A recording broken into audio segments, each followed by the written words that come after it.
actually, I'm no longer on the state committee, but I did serve.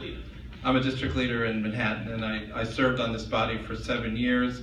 And it took Bernie Sanders to get me up in front of the body. I think that's a great achievement.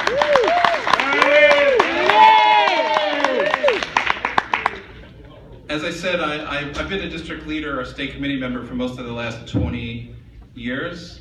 So I'm very familiar with this party and what goes on in it, and sometimes I'm on the same side as some people here, and sometimes we're on the opposite side.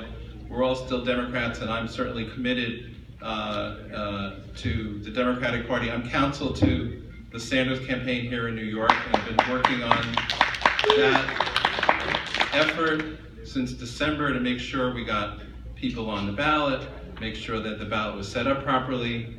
Unfortunately, we got overwhelmed by some not so great events on election day, on primary day. But I continued since then, and I want people to understand, I think you do understand, the Bernie Sanders movement reflects a tremendous ferment and movement and opportunity for the Democratic Party in New York State and around the country. But there is also, unfortunately, there's also a tremendous amount of distrust maybe on both sides, but there's certainly on my side, there's a tremendous amount of distrust.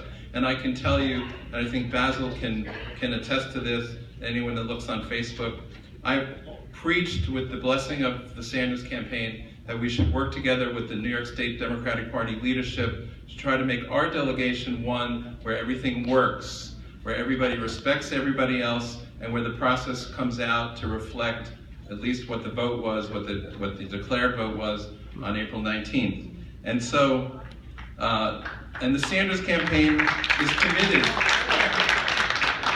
to continue that work, to build trust between the two sides. It's going to be a trust based on principle.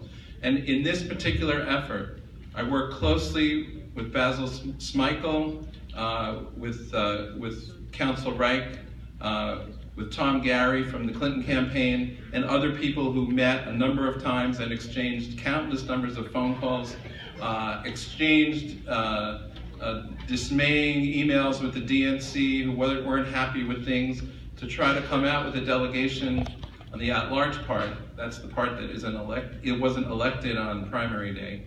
An at-large delegation and a PLEO delegation and alternates to the convention, which reflected the demographics of the state and which reflected the equality between men and women that is very important to this party. And so the slates that you have in front of you, the slates are the product of, and Tom had a harder time than me. I have to bow to him for his hard work. I don't know where he is.